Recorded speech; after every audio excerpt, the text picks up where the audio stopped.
Welcome back to another episode of the Wet Dreamz Podcast. I'm your host, Jose Gonzalez. I'm a mental health counselor and a sex therapist, and I see mainly guys with out-of-control sexual behavior. I'm Dr. Brad Hinman. I am also a licensed professional counselor, licensed marriage and family therapist, and a sex therapist.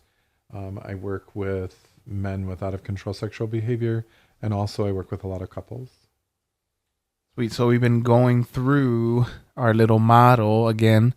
If you haven't seen other episodes, we're gonna have our model in the show notes as a PDF.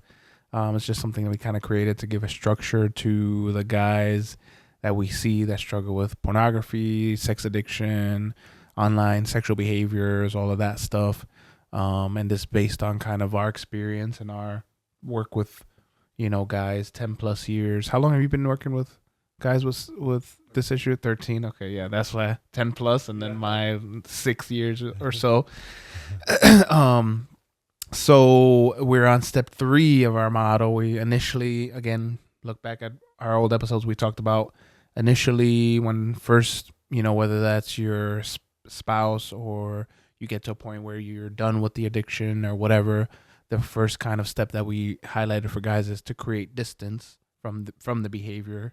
Get some momentum away from the behavior, and you're starting to reset your brain essentially, and the things that used to take space from the behavior, from the porn or whatever. So that's that one. And then second step was looking back into your history, all the sexual experiences you had, and maybe some of the trauma you've had, interactions you had with the opposite sex, whatever. We get guys to just write all their sexual history down, and we're kind of looking for initial patterns and initial things that pop out from that. So step 3 in our model, as you'll see, is called progression. And this is kind of the meat, I guess this is the middle of our model, where we're looking at, what have been times where guys have used the most of the behavior. Again, whether it's porn and masturbation, sex with others, whatever. What's the time they've used most in their life? What's the time they've used least in their life? As well as what's the severity of the content they've had? So kind of the highs and the lows of their use throughout the years. So it's kind of goes with the history, but then we're diving a bit deeper into what exactly have you done? What's the things that you've done to try to stop? What's the things that have been successful and have not been successful? That kind of thing.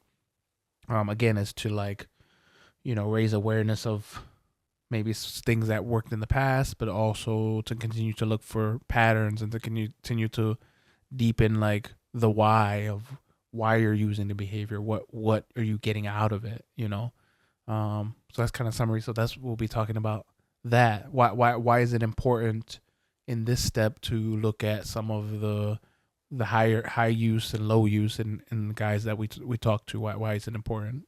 I think it's important to for both us as the therapist and the client to understand that this is a progression, right? It's with any addiction, or even if we think of it as a disease model, or like if you get cancer, or if you get whatever, diabetes or whatever, there's a progression, right? There's times where it's been worse. There's times where it's been better. And then another thing that we're getting to is the times where it's been somewhat better. Sometimes our clients will say I went a year without using, I just had a client, he said, when I worked at summer camp, I didn't look at porn at all. Yep. Well, it's because you were entertained and you were busy and you were focused, and also you were probably getting a lot of affirmation, right, during that time, and so you didn't feel like you really needed to use less internet access, probably. Yeah, that too. That's kind of part of it. Because they More work kids around. They work 14-hour days at camp, so right. Yeah, they work them. So, but asking what during the times where it's been bad or the worst, you had the highest frequency, what was happening in your life at that time, and then times where it's been less frequency, what's been happening in that time. So trying to get a feel for, oh, this worked maybe a little bit or a lot, but this, and then this period, it wasn't working. Like my trying to quit didn't work. So, basically we're trying to get a pattern. We're trying to see trends. We're trying to see, things that make you more susceptible to use or less susceptible to use.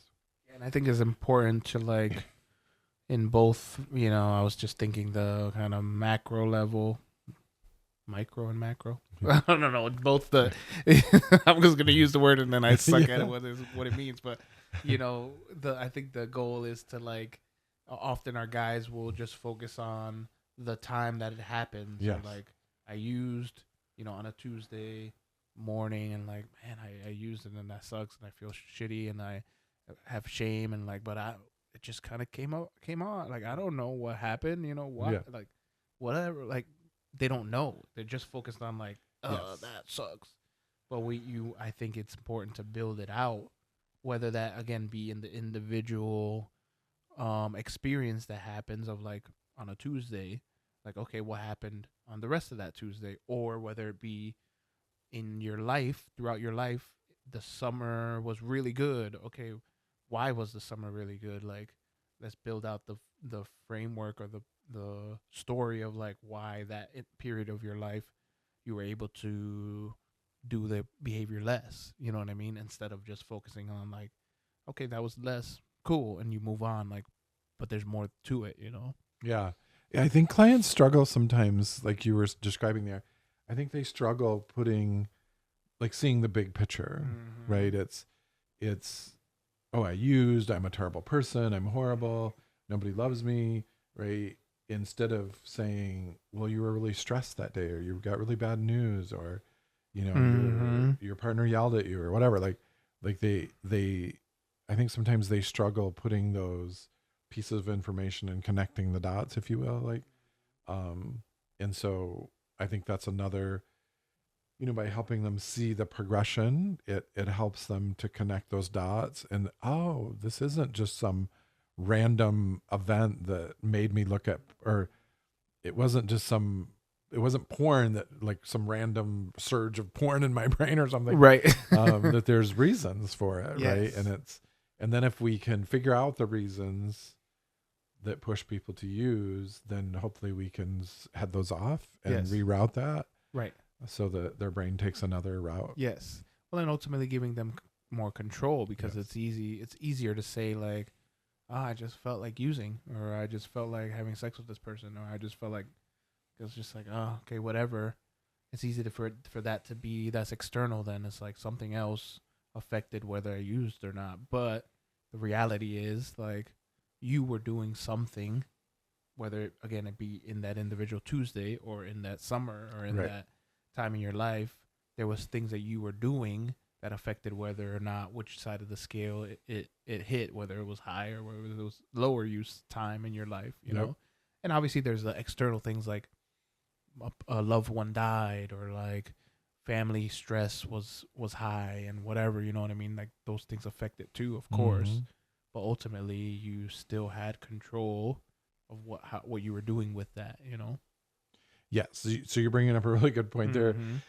Like, I think the circumstances, what's happening in your life is important. And we do talk about that with them, but also it does come down to, it's a choice, right? Like you chose to use that sexual behavior as a coping mechanism for what was happening. So it's kind of both things are important, right? So what was happening, what the stressors were, if you will, but also you chose this as the choice to cope with this. Yes. And so we need to make other choices viable here. Yeah. Right? That you can do other things. Yeah. And that's like the 5 alternative coping mechanisms and all that kind of stuff that we talked earlier.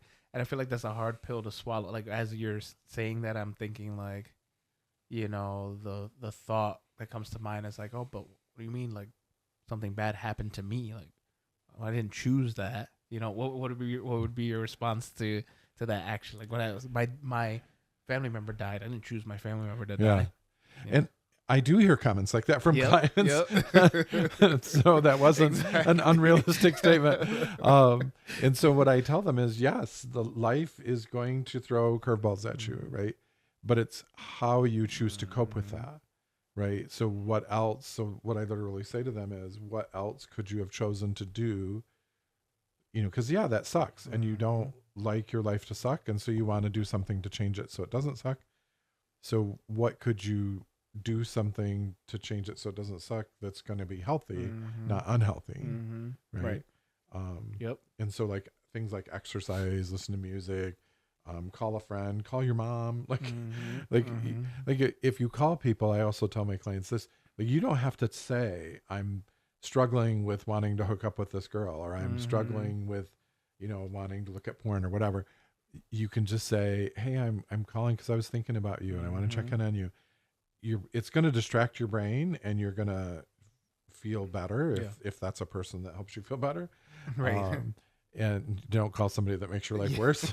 Exactly. Good point. Because there's those people too. Because then you're just going to want to do your sexual behavior again. And so, it's if you call this person and then they help you feel better, like, they don't have to know why you're calling them. But I'm not saying you can't tell them either. Like, they're like, if you want an accountability partner, that's what that is when you tell them, okay, I'm at risk of doing this behavior that I wanted to stop doing. So help me to not do this behavior. That's an accountability partner. But you can also have people that you call that aren't accountability partners, where you're just like, hey, I'm just calling to check in. But in your back of your mind, you're like, so that you can distract me so I don't use, right? Exactly. Yeah, exactly. For sure. Yeah. So choosing different and probably, you would find that's definitely a big part of it. When guys are at their peak use or whatever, they're not choosing making good choices, as as I would tell my kids. Like, you're not making good choices more often than not, or even like you're maybe not even aware that you're making bad choices. Like, not bad, I don't like the word bad, but you're not even aware that you're making choices that would be beneficial to you or whatever. You know what I mean? Like, especially at the peak. Like we talk about, like like guys that, when they're at their worst, if you will, in their use, they're not even batting an eye of using porn or of going online or doing, like, it's not even a second thought. It's just like, well, this is what I'm doing. You know what I mean? Then that's how you know that you're like in a pretty rough place in your recovery, if you will. You know what I mean? So you're not even aware of choices you're making, probably. And I have heard that from clients as well. So I try to use with clients healthy and unhealthy choices, not good and bad choices. Because they already feel bad, right? And so you're making bad choices. It's just going to make them feel worse. And then people with this tendency, they tend to use when they feel bad. So I don't want to make them feel bad. I'm not saying you're making them feel bad. Yes, I get you. I'm just pointing out the healthy and unhealthy choices. I won't say bad choices again. Right. But also, I think it helps them understand, because you said a few minutes ago, like, give them power and control back over their life. I feel like that's a large part of what we do, is we're trying to give them control over their life back. We're trying to give them power to make good choices. And so I think that's part of that, is just pointing out to them, you might not have chosen to have, your favorite grandparent die, but you can choose your reaction to that, right? You can choose how you cope with that through developing more healthy coping mechanisms. Because it's not like bad things are going to happen to us, right, through life. You're going to get in an argument with your partner. You're going to, death is unfortunately a part of this experience this planet that we're living on. There's bad things that happen. Your boss is going to yell at you at work or whatever. We can't necessarily avoid those things, like, meaning we as a therapist can't, like, make your client not experience those things, but we can affect change in what choices that you do when you have those things, right? I mean, plus buried in all of this too is, like, for some reason people feel Like if I feel bad, I feel like I have to do something to change that feeling bad.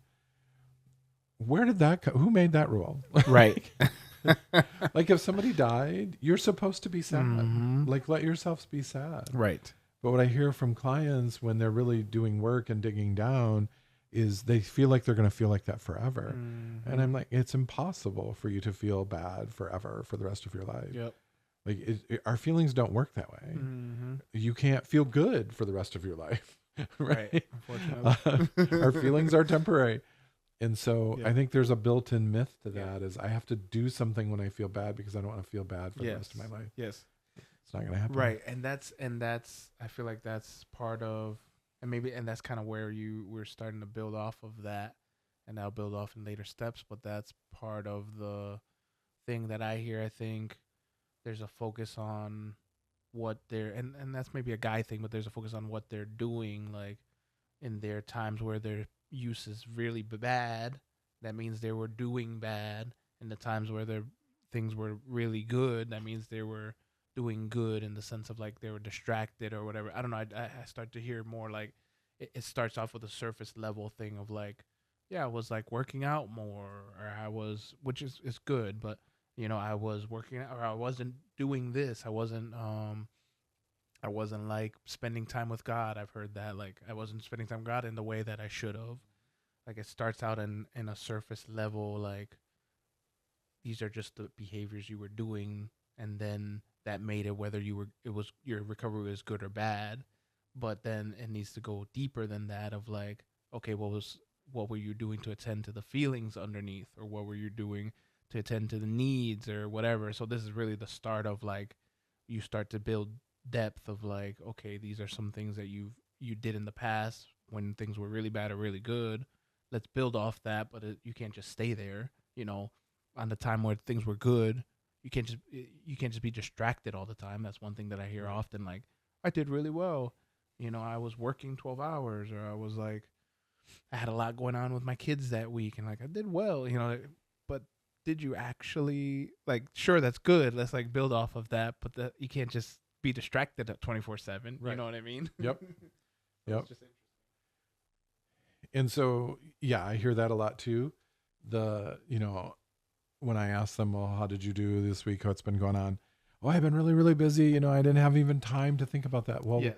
My question is, what's going to happen when you do have time to think about it? Mm-hmm. Right? Yes, that's great. You didn't use, but what's going to happen when things slow down? And we're taping this episode right before Christmas, right? Yeah. So the holidays Yes. are a notorious time for people to. You're eating food that you're not I was going to say that you're not supposed to be eating. For me, yes, that's true. You're probably not sleeping well because if you're traveling, you're sleeping in a strange bed, and you don't sleep as I don't sleep well when I travel. Yep. And so you're eating foods that you don't normally eat. Your sleep schedule is thrown off. You're not working probably, right? So you have all this time to get bored and to get lonely and whatever, right? Yep. And so there's a lot of triggers that are happening during the holidays. And so I'll often ask my clients, what is your plan for the holidays? And then they look at me like a deer in the headlights, which means they don't have a plan, right? And I'm like, well, if you don't have a plan, then if you don't use it, it's going to be a miracle. So if you want to rely on miracles to run your life, that's fine. But miracles don't always happen when they're, when we want them to happen. Exactly. So let's come up with a plan for you Yes. to be successful, right? Because again, I'm back to like they're not connecting the dots. Yes. Right. So when they're super busy, that's great that you don't have time to think about it. But what's going to happen when you do have time to think about using? Yep. And let's come up with a plan to solve that problem. Yeah. And again, I think I encourage the people listening, or if you have an issue, like, sure, think about times where your use was the highest and the lowest, and like, okay, what was going on? Like, I was at summer camp and I was, distracted, or I had less internet use, or people in my family may have died, whatever, like those think of those situations. But I would encourage people to think a little bit more of like, okay, I was at summer camp, like you said earlier, like I was getting more affirmed, or I was working with a purpose, or I was excited about what I was doing, or I whatever, or the flip side and the negative, like I had a tough relationship where I felt I didn't feel like I was doing enough, or you know what I mean. That's like pushing to acknowledge some of the deeper things that were happening in those times in your life, where either the good times where you had more success with recovery, or times where you had less success with recovery. I would encourage people to push further. Mm-hmm. Yeah, what's the reason behind that? What caused you to use less or use more? Um, and what were you seeking, right? Like that's another question that throws clients off is they're like, well, I did this sexual behavior because I wanted a sexual release. Well, BS. maybe, but Sure. there's probably other things driving that too. Right? Yes. Why do you only use when you're,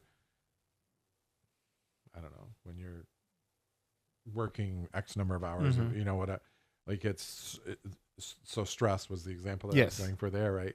So why do you only use when you're stressed? You need if you're only using because you want sexual release, then your use should be consistent because you want sexual release at whatever interval that is that you want sexual release.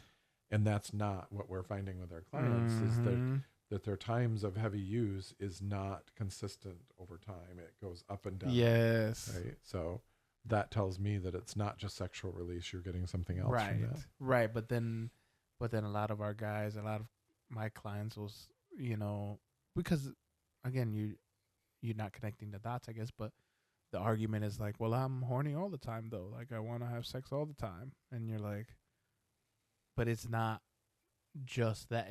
If you were to tease out the reasons, like truly think about, okay, I want a sexual release right now, but why? What's the reason? I would venture to say it's not, most of the time, it's not just straight up horniness. You know what I mean?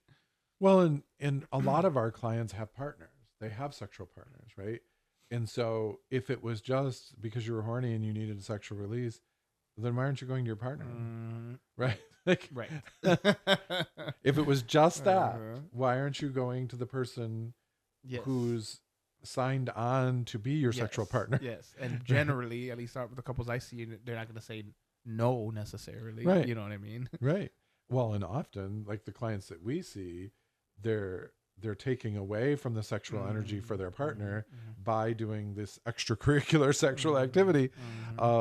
And so not only will their partner not say no, but their partner probably wants them to have more sex with them. Yes. And so, in other words, the point is that it's not just a need for sexual release. You're probably doing this for some other reason as well that you may not even be aware of. Right. Because our brain wants those chemicals and it will do things to make you get those chemicals. And by do things, I mean, make you have cravings, right? To do these other sexual activities that you're not supposed to be doing because of your relationship parameters or your faith parameters or whatever. And so your brain's going to push you to do those things because you're stressed or because you're bored or because you're lonely or whatever the trigger is, right? And again, now I'm back to like, then we need to figure out what you can do during those times that's not going to break your relationship contract or your own contract with your faith or whatever. Right, exactly. Yeah. Right. So again, this step, I think, is that beginning of that process, because I know we go into like what defining the problem and like needs and stuff like that. I think we go into deeper things in later steps, but this is the beginning step of like setting that stage of like, okay, let's start to think about why we do it and tracking what's happened throughout your life. But another part that we ask guys, I think, in this step is like the severity of their content. Like if there was a time in the past where they crossed the line that they thought they wouldn't cross, or like, I know there's the tendency for things to escalate of like, okay, as you're looking for more and more of that high, whether it be again with sexual partners, online behaviors, pornography, whatever, there's this tendency for things to escalate. Like, okay, have you noticed that kind of escalation pattern in your behaviors or whatever? Why is that important? Do you think in this step, talking about the severity of the behaviors that our guys go through? Yeah, because we're assessing tolerance then, right? Like, and so the word tolerance in our work means that the more you use this behavior to get the chemicals in your brain kind of builds up this resistance to that, right? Like, it's sort of like alcohol, right? Like if you drink alcohol very consistently, you're going to need more alcohol to achieve the same level of intoxication. And so it's the same thing. Like, your brain is your brain. It doesn't care what the thing is that you're doing. So if you're looking at porn to help you to feel better, you're going to need more and more porn, or and and or you're also going to need more severe types of porn, right? You're going to move into genres of porn that you avoided at the beginning, but now you're going to get into those, like, for example, like tranny porn, or I didn't make up that term, by the way. That's a term that porn uses. Don't cancel me. Where, like, because research tells us, like, when people start looking at porn, it's typically still pictures. It's just a picture of one naked person, right? And so, but then as their use progresses, they move into, it's two people or three or four people, and then now it's a movie clip rather than just one still picture, right? And so they're building up tolerance, and so that's why we're going to ask those questions. Have you looked at porn? Is the porn you're looking at now a more severe type of porn, harder core porn than when you started? And the answer is typically yes, and then that's going to speak to their tolerance building up. Now, I'm using porn examples, but the same thing applies to, hooking up with real people. Like, it starts with chatting, and it starts with, maybe you're chatting in a chat group or Snapchat or whatever, and then it moves into you're sending, private messages to the person back and forth, using Facebook Messenger or something like that. And then sometimes people will then move into, I'm going to interrupt myself and say, it is not a linear progression of so every funny. Single person. Literally gonna say something. See, I heard your thought. It's like sending the vibes. It's not a guarantee that this will happen. So not every person follows that exact same pattern, but this is a pattern. It's a tendency. Yes. And so, then you might move into, meeting up with somebody at a restaurant or something like that, and with maybe no sex involved at that point, but maybe it progresses to that eventually. Yep. And so again, that's tolerance. I just wanted to point out, like, I use porn as an example, but it's not just porn. Yes, right. And not every person that looks at porn hooks up with people in real life. That's also a myth. Right. We're not talking about myths. And it's not guaranteed that you're going to, pay for sex, for example. Right. Like, this is not a guarantee. It's definitely a tendency, and there's like the tendency to get there if left unchecked. Right. It's not a guarantee. Right. It's kind of a semantics, but right. It's true. It's different. It is. It's not like you're pigeonholed. Like, I'm going to do that. Because and the reason we're saying that is because we've heard that from clients. Oh, are you saying that I'm going? I'm destined to do? No, you are not. Right. But, like, we're talking about progression, and so that's part of what we're assessing for with progression is, I talk to clients about them in terms of hurdles, right? You have, like, if you're engaging in a behavior that is wrong, either for your relationship or with your partner or with your relationship with God, if you're doing something that violates that, then you know that what you're doing is wrong. You know that you should be making other choices. And so the progression part of that is you're you need to be able to stop yourself from that, right? Like that's the hurdle. But as people progress in their addiction, those hurdles start to disappear. And so then we start crossing those boundaries. We start violating those boundaries. Where at the beginning we were like, no, I'm never going to look at this type of porn. Or I'm never going to pay for sex with a sex worker. But then people end up doing that because of tolerance. Right. It becomes easier to jump over that hurdle, or that, you've jumped over the hurdle the one time. So it's easier to jump over that hurdle next time. Then the next hurdle is, if the hurdle is initially, violent porn or whatever, you've jumped over that hurdle and you watched the first video, the next video, whatever, then it's easier to jump over the hurdle next time. Now the new hurdle is like rape porn or something, whatever, the new hurdle is something else. You know what I mean? So there's tends to be a progression, Yeah, but I've heard that from lots of clients. They're like, they're so disgusted with themselves because of what they've gotten into. And it's all because of progression. Right. Your brain is chasing that first high that you got the first time that you looked at it, which you're never going to get again, that first high. But your brain constantly wants to chase that. Definitely. And another note is like, it's not at least when we talk about it, when I talk about it with my clients, and I would say, it's not like a shaming thing. It's not so much like, especially I then think about clients I've had with like minor attraction or whatever.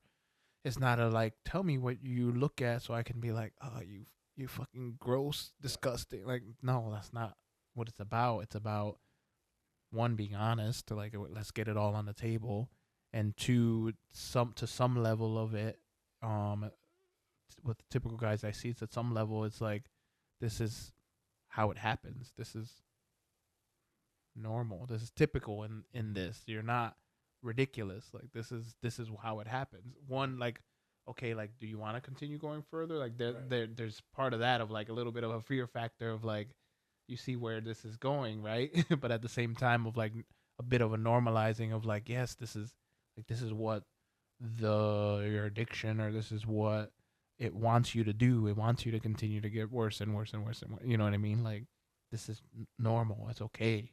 But let's bring the train back. It takes a second because you've already crossed these hurdles, but there is a way to bring that line back and back and back and back.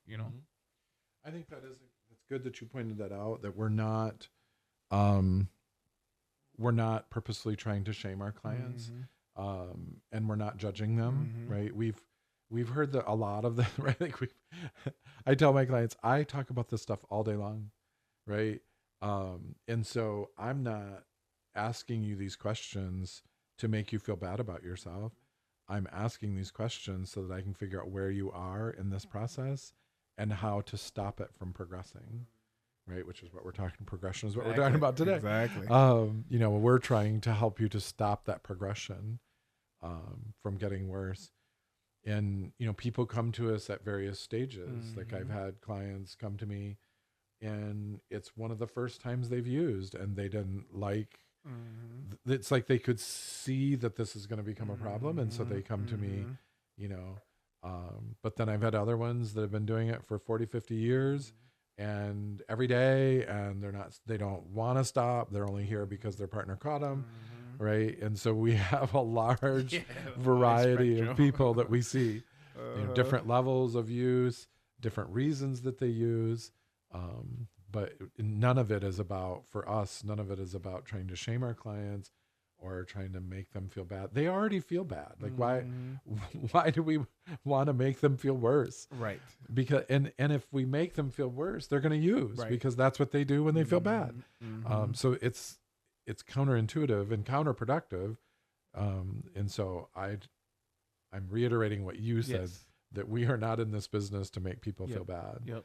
Right. They already feel they're bad. doing enough of it on their own. You know what I mean? They're experts at making themselves feel bad. Right. Yeah. And again, and it's pulling it back. Okay, let's look at the bigger picture. Like, sure, you've done that behavior, and sure, you can feel bad about some of the things you've done. Like, you're going to feel bad about some of the things you've done. But then how does that fit in the bigger picture of, if we're tracking, again, the step before this is history. If we're tracking the history of of your experiences and of your struggle with the behavior, like, how does that fit in your story of, like, okay, there's been times that it's been worse, there's been times that it's been better, there's been times that it's been really worse because you went to a place that you told yourself you'd never do or go or whatever. But then how does that continue to, what can we take from that time to get out of, to not approach that severity again? What can we take from times that you had success and do that more? What can we take from a time that you had something bad happen in your family, and you can take that, like, okay, well, family is important to you, or like when crisis situations come up, you need more coping skills, or you need a better system around that time if something happens to you in your life. Again, it's all like more investigative detective kind of stuff. Let's pull us back, and not like, let's not feel bad about any one thing right now necessarily. Let's look at the bigger picture and be like, okay, I need more here, need less here, whatever, da da da da. As a therapist, I am not interested in people feeling bad about their behavior because like that's cute that you feel bad about that, but what are you going to do? Yeah. Right? Like, what? Exactly. Now what? Yeah. I mean, and I could be talking about not even sexual behavior, right? Like, yeah. Like, I'm just like, that's why I don't talk to my clients about guilt, or not, I'm sorry, about blame, right? And so, because sometimes, especially with couples, they want us to, whose fault is this, right? Who's to blame? Who started this? And I'm like, I don't care. Right. Like, because we are here and we need to figure out how to get here, right? Talking about who started it and whose fault it is, that is irrelevant to this progression. And I tell clients, we could talk about that for hours and still not have anything solved, right? So it's pointless to talk about that. And so the fact that they feel bad about their behavior it's not irrelevant to me, but it's almost irrelevant. Like, that's great that you feel bad, but you've felt bad for 20 years and you still haven't stopped. So right. So why is that important? Yeah. And clearly, then in the progression, clearly you felt some level of bad in all of these, and you've still used throughout whatever amount of years before coming to me. Yep. You felt bad. Yeah. The whole time. Right. and didn't stop. And actually it's worse. Yeah, right. Exactly. And so the feeling bad is not productive. Right. Yep. And you did touch on something that I wanted to reiterate too, that there's things that we do that make the problem worse. And then there's things that before they ever get here, they've discovered things that make the problem better as well. Right. So do less of the things that make it worse and more of the things that make it better. Right. Right. That's what we do. We've given away all of our secrets. Super simple. As long as the things that make it better are healthy and that they're not relationship violations and stuff like that. Because I could, I'm reading the minds of people who are listening to this being, well, porn makes me feel better. Right? But that's why you're here. Your partner doesn't like that, or you don't like that, right? Yes. That you do that. And so, like, do more of the things that make you feel better, that are good for you. Yeah. Yeah. And I think the note on that made you feel better or whatever, or what have you tried in the past?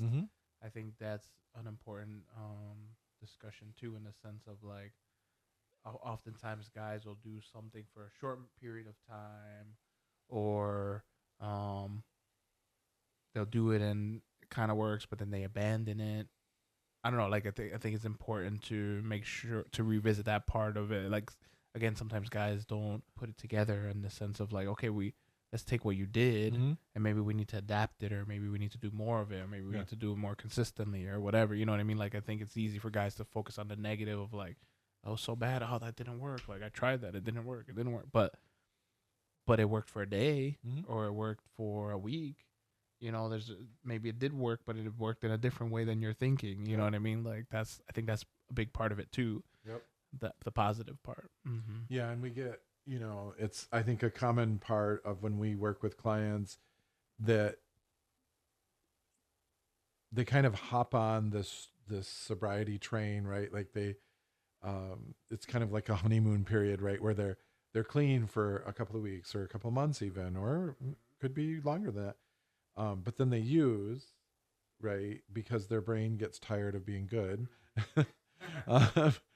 And so then they use, and they're like, now I'm back to the beginning, or I'm back to zero. And that it's like fingernails on a chalkboard to me when I hear them say that. No, you are not. Like you had some success there, like, and you started turning this around. And yes, you made a bad choice, to repeat a phrase that we said we were going to use, right? Like you made a bad choice, or you made an unhealthy choice.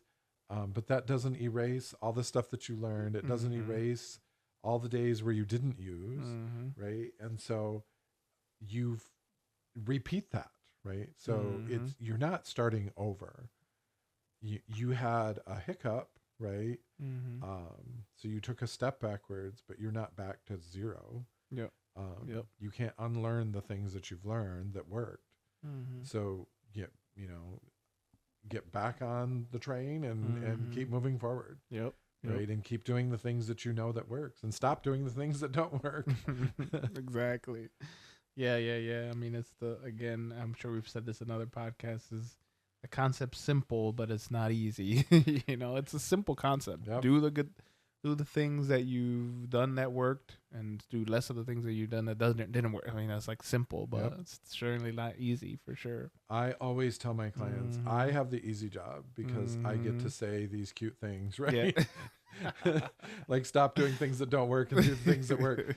You have the hard part because you have to actually do that and live that life every day, right? Yep. So and I tell my clients, and I firmly believe this, like to come to us to stop doing problematic sexual behavior, it's going to be the hardest thing you've ever done. And I firmly believe that. Like it's because sex is everywhere and it's woven into our beings, and we carry devices around with us that are internet, that we can access porn with, or access people to have sex with. Right. And so it's so easily accessible. Much of it is free. And so we're constantly inundated by sexual imagery. And so it's really hard to stop that and control that. But really another truth that this comes down to is that we're kind of lazy. Right? So I just said this is the hardest thing that you'll ever do. And so sometimes we get sick of doing hard things and we want to be lazy and do the easy things. It's true. Right? Yep. And so I feel like that's part of our job too, is to be like a cheerleader and be like, you can do this, you got this, right? Yes. Be good, right? Make good choices. Exactly. For sure. Yeah. For sure. And I think that, and as we continue with next steps, I think we, the thing I find is that clients are doing more of the work for me. They're always doing more of the work for me anyways, but, like they're saying the things that I would have said, or they're like, hey, like I thought about you and I thought like, oh, you probably would have said this, you know what I mean? Like, cool, thanks. You know what I mean? Like, I think that, in this step, we're building on the initial foundation and like the slog of it, if you will, like looking back and like getting some distance and progression and having to confront some of the shit you've done in the past. Like that doesn't feel comfortable in a session, or like talking about like things that they've done before. Like, oh, like you can tell, but then this is really building out to like, okay, like what's the next part of it, or what's the like how you're gonna be living, how you're gonna be existing in existing healthfully, you know what I mean? But like we're getting there. You're getting there at this step. Let's do it. Mm-hmm. Yeah. I think it's important to encourage people that like you can do this. Like when I say this is the hardest thing you've ever done before, I also say to clients, but you've done lots of hard things, right? Life is hard, right? And so, yes, it's hard, but you can do it, and you can succeed, and you can accomplish this. Yeah, definitely. Otherwise, we wouldn't be doing this, right? Right. If people didn't get better. Yep. Sweet. I mean, we hope this one has been helpful. We're excited to like continue this process, and if you have any questions, of course, take a look at our model. We'd love to share all of this, and like it's just nice to have some structure, and if it helps even one person, then we've accomplished our mission or whatever. So look out for further episodes of our next steps. This was the progression step, but we're gonna dive in a little bit further in future episodes, and follow us on our social medias, Wet Dreamz Podcast with a Z on most social medias, and TikTok, Instagram, Facebook, all that stuff. And we'd love to hear from you. We'd love to hear from your questions. Thanks for listening. Thanks for joining us. The Wet Dreamz Podcast and any content posted is intended for general information, educational, and entertainment purposes only. We are not responsible for any losses, damages, or liabilities that may arise from the use of this podcast. It is not intended as a substitute for the advice of a physician, professional coach, psychotherapist, or other qualified professional, diagnosis, or treatment. Listeners should not disregard or delay in obtaining a medical advice for any medical or mental health condition they may have, and should seek the assistance of their healthcare professionals for any such conditions.